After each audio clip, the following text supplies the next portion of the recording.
Let's begin in the Niger Republic, where the coup leader is proposing a 3-year transition of power after meeting a delegation of the Economic Community of West African States.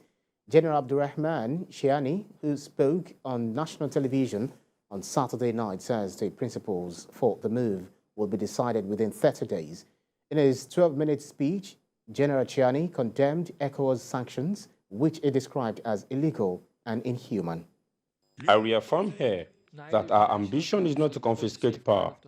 I also reaffirm our availability for any dialogue, as long as they take into account the orientations desired by proud and resilient people of Niger. The government is already instructed to take the urgent arrangement for dialogue. The active forces will work within 30 days to formulate concrete proposals to define the fundamental principles that should govern the transition, to define the priority of the transition, the duration which cannot exceed 3 years.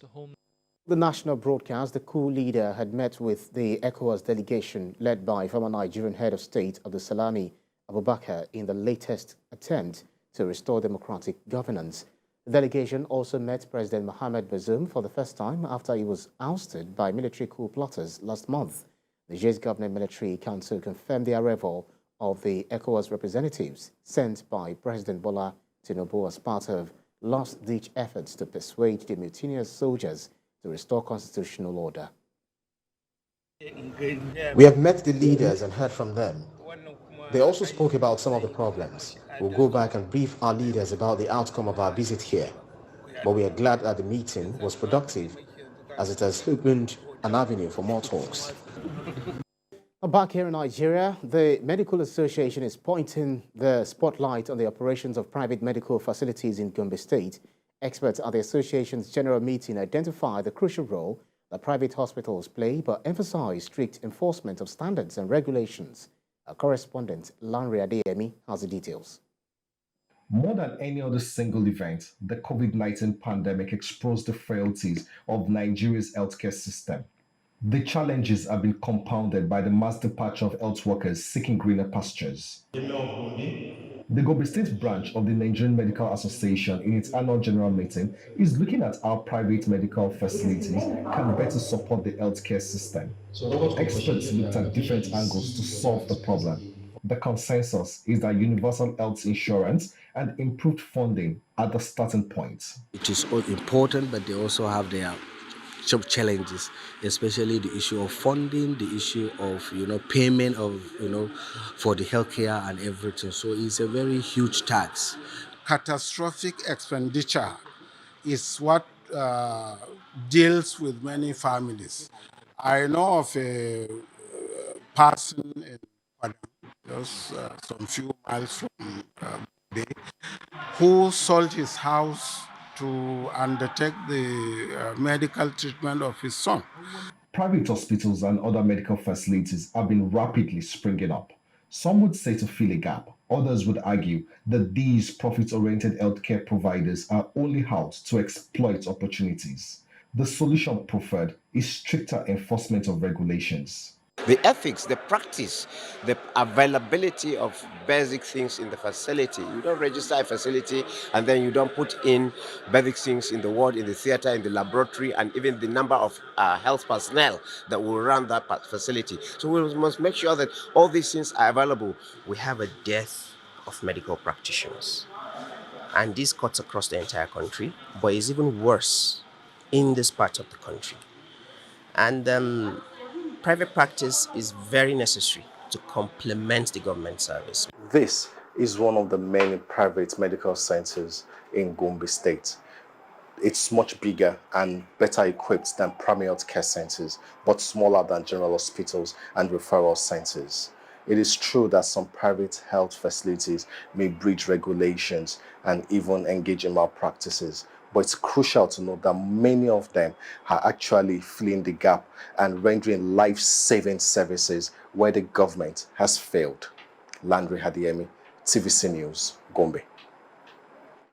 Research has shown that there is a gender gap in the technology space, and in addressing this issue, the Women's Technology Empowerment Center has stepped in to bridge this gap by training young girls to become tech experts. They say training young girls will go a long way in enabling a world where women and girls will become technology leaders and thrive in this space. Zainab Akonde has more in this report. According to the National Bureau of Statistics, women constitute just 22% of the total number of engineering and technology graduates from universities each year. This survey is worrisome, hence a call to action to encourage girls to develop tech skills and take the lead in the space.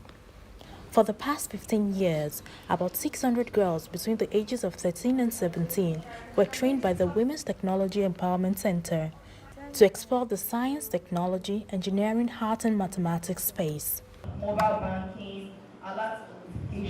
The 2023 edition of this training lasted for 2 weeks, and now is the time for the girls who performed well to be honored.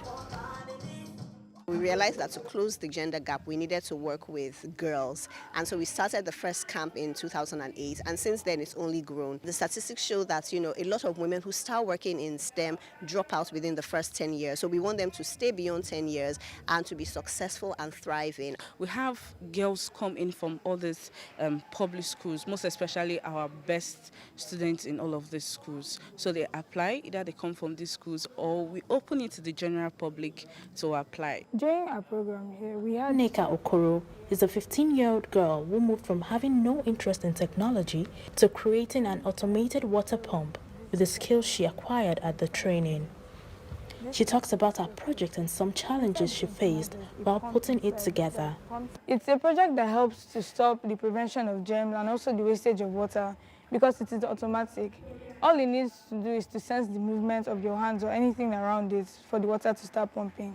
It took a lot of stress and it took a lot of effort for me not to give up. I really never would have thought that I would be able to do something like this. Another participant, 17-year-old Idayat Adikpigba, has found a way of inculcating technology into her dream career of fashion and acting. She explains how this program has been helpful and where she sees herself in years to come.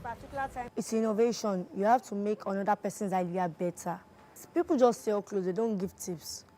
You just go there, you see them, they are posting pictures of clothes. You don't even know what particular place you can wear that clothes to. What make our better is because we give you tips on where to wear. I want to learn more tech, so I'm going to see myself as a tech genius in those years. Other students also displayed some of their works, which explains how their inner thoughts can be brought to reality.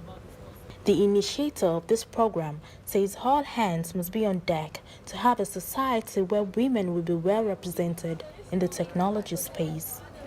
One thing that is important to do is to make sure that there are policies in the workplace that ensure that women stay and they succeed and they can thrive in their careers. Then I think it's important to also make funding available to support initiatives that are building skills, raising awareness among girls. With women and girls still being underrepresented in technology, this initiative will empower young girls to know what the future holds for them in the technology world. Zainab Akonde, TVC News, Lagos.